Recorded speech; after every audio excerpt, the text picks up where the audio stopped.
السلام علیکم دوستوں، کیسے ہیں آپ سب؟ جیٹ ٹی وی میں خوش آمدید۔ امید کرتے ہیں کہ آپ سب خیر و خیریت سے ہوں گے۔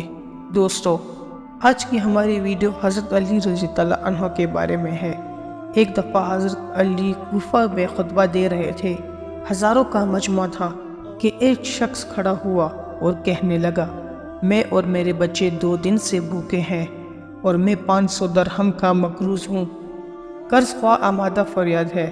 جناب امیر نے فرمایا، اے شخص بیٹھ جا، خطبہ مکمل ہونے دے، اللہ تیری حاجت پوری کرے گا۔ وہ شخص بیٹھ گیا۔ اس کے قریب ایک اور آدمی بیٹھا تھا۔ اس نے کہا، اے شخص، اتنے آدمی بیٹھے ہیں، تو اپنا سوال پھر جاری کر، کوئی تو تیرا سوال پورا کرے گا۔ حضرت علی رضی اللہ عنہ کے پاس کیا رکھا ہے جو تجھے دیں گے؟ یہ تو خود کئی دنوں سے فاقے کرتے ہیں، یہودیوں کے باغ میں مزدوری کرتے ہیں، بس وہ تجھے کہاں سے دیں گے؟ وہ شخص کھڑا ہوا اور اپنا سوال پھر دہرایا۔ جناب امیر نے پھر پہلا جواب دیا اور بیٹھنے کو کہا۔ وہ آدمی بیٹھ گیا۔ دوسرے آدمی نے پھر اس کو اکسایا کہ حضرت علی رضی اللہ عنہ پر یقین کیوں کرتا ہے؟ ان کے پاس حقیقت میں کچھ نہیں ہے، 500 دینار کہاں سے دیں گے؟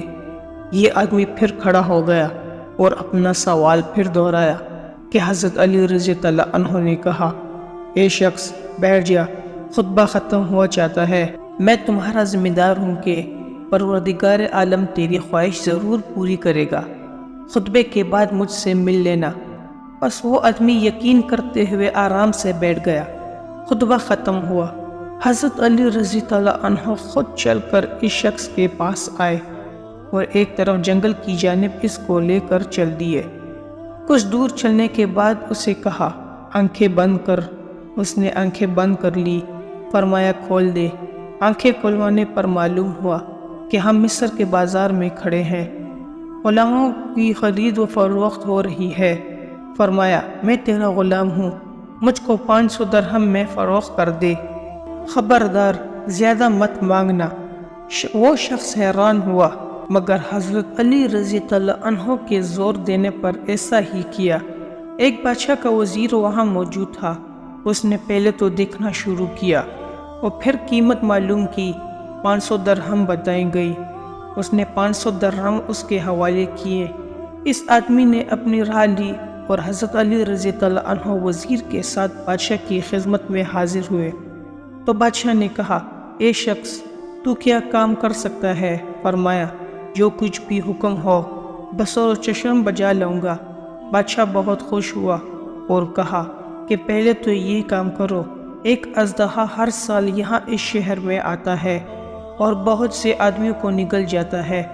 اب چونکہ اس کے آنے کے دن ہے، تم کسی طرح اس کو ہلاک کرو۔ بس اگلے دن حضرت علی بمحکم کہ اس راستے پر کھڑے ہو گئے جہاں سے اژدہا نے آنا تھا۔ آپ نے دیکھا کہ ایک بہت بڑا اژدہا پنچکارے مارتا ہوا آ رہا ہے۔ سب لوگ خوف سے کمزور پڑ گئے۔ آپ نے حوصلہ دیا اور خود آگے بڑھ گئے، یہاں تک کہ اژدہا بالکل قریب آ گیا۔ آپ نے آگے بڑھ کر اس کے دونوں جبڑے پکڑے اور چیر کر 2 ٹکڑے کر دیے۔ لوگوں کو اس سے اطمینان ہوا، مگر اس پر حیرت ہوئی۔ بادشاہ بہت خوش ہوا، کہا کہ تم نے بہت بڑا کام کیا ہے۔ ایسے ہی ایک اور کام ہے، وہ یہ کہ دریا جب چڑھ آتا ہے تو شہر میں داخل ہو جاتا ہے اور آبادی کا بہت بڑا نقصان کرتا ہے۔ کسی طرح یہ رک جائے اور شہر میں داخل نہ ہو۔ آپ بمحکم دریا پر گئے اور شہر کی طرف سے ایک چھری لے کر کنارے کے قریب قریب ایک لکیر لگا دی اور کہا، اے دریا، تجھے میری قسم ہے جو اس لکیر سے آگے بڑھے۔ دریا آج تک ٹھاٹے مرتا ہے مگر اس لکیر سے آگے نہیں بڑھتا۔ جب بادشاہ کو علم ہوا تو بہت حیران ہوا کہ یہ تو بہت بڑا انسان ہے۔ کہنے لگا، اے شخص، تو نے 2 بڑے کام کیے ہیں، اگر ایک اور کام کر دے تو تجھے آزاد کر دوں گا۔ فرمایا کہ کام بتائیے۔ بادشاہ کہنے لگا کہ ایک شخص کوفہ میں حضرت علی رضی اللہ عنہ کے نام سے مشہور ہے، اس کا سر کاٹ کر لا دے۔ آپ نے کہا، یہ کام بہت آسان ہے، جلدی سے تلوار لائیے، ابھی سر حاضر کرتا ہوں۔ بادشاہ نے تلوار منگوائی۔ آپ نے فرمایا اس تلوار کو بلند کرو، جب میں 1 2 3 کہوں تو تم فوراً تلوار مار دینا، حضرت علی کی گردن تمہارے سامنے پڑی ہوگی۔ بادشاہ نے تلوار اٹھائی، حضرت علی رضی اللہ عنہ نے 1 2 3 کہا۔ بادشاہ حیران تھا کہ یہاں اس غلام کے سوا کوئی اور شخص نہیں ہے، تلوار کس پر چلاؤں؟ سوچ میں تھا کہ حضرت علی رضی اللہ عنہ نے گردن جھکاتے ہوئے اس کو پریشان دیکھ کر کہا، ادھر ادھر نہ دیکھو، ہاں میں ہی علی ہوں۔